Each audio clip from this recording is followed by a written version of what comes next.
So today we're going to talk about keeping the right hand still when you're playing and not letting it bounce up and down.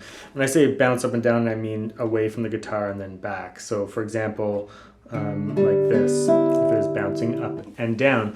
And this is it's kind of a question that came up on YouTube. Someone left a comment, and they left a comment about playing the easy version of Leander or Asturias in my free method book.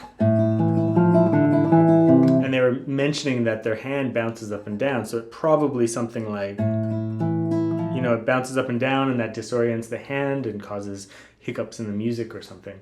So let's just talk about that. I think the first thing that you want to do, of course, whenever you're dealing with any technical problem like this, is you want to just examine your guitar posture and your right hand position. So whether you're using a footstool or you're using a guitar support like this, doesn't really matter, but the guitar should be essentially at a 45-degree angle like this, the head of the guitar at eye level. That's what I usually tell my students is like one tip that they can always keep track of is the head of the guitar at eye level.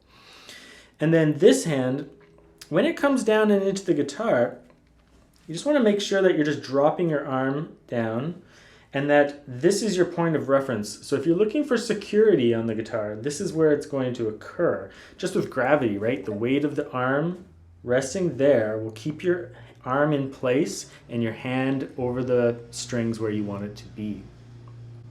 So you might want to start out by just playing a basic arpeggio. So for example, on the top 4 strings, going thumb, index, middle, and annular.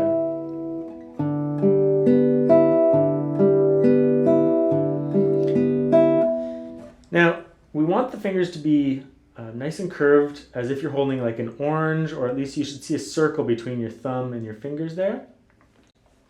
And as long as you have that happening, and the base of the finger, or the knuckle here, is over top of the contact point, then you might even just reach your other hand around and make sure that you can play that without your hand bouncing up and down.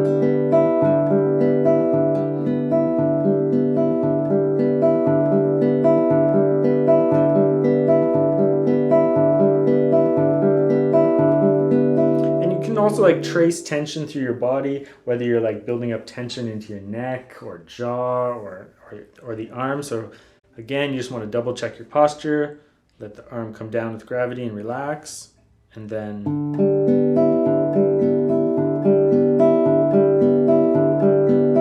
now all the fingers are different lengths, right? Like your middle finger is going to be taller than the others, so that sometimes causes people to maybe think like that it's going to kick out with one of the fingers. But what you want is you want to be up high enough with your knuckles that you're not trying to, if you're down low like this and you bring your finger in towards the palm, there's nowhere for the finger to go. So yeah, you'd have to move your hand out of the way in order to get your fingers moving into the palm like this. But instead, just bring your knuckles up high enough and your hand up high enough that you can just move the fingers in the way that they're designed, so in towards the palm like this, with the thumb coming around the outside of the fingers,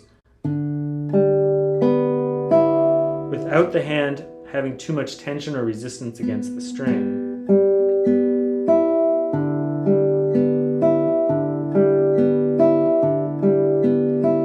So that's the first thing I would work out, is just how we can possibly do that. And I would start with just doing free strokes for everything.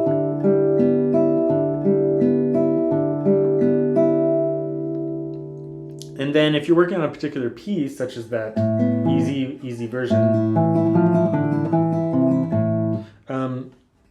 you might want to just practice the right hand alone.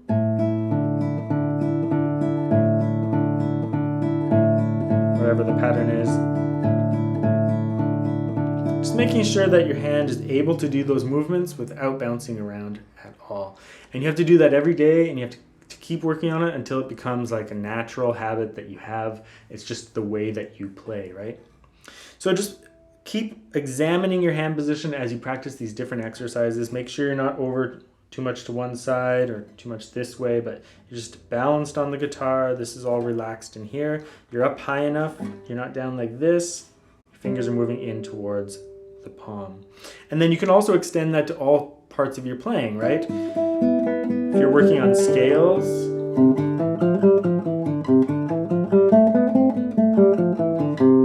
you want to make sure that you're not bouncing up and down on that hand.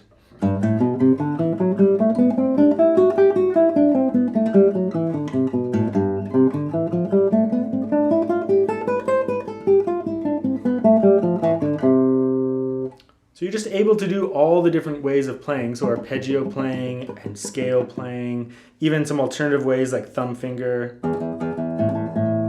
Whoops. And you can do all those different techniques with one hand position. Then once you feel really comfortable with that, you can switch to rest strokes as well. That sometimes causes a lot more resistance. Rest strokes are when you go through the string, right, and rest on the string below.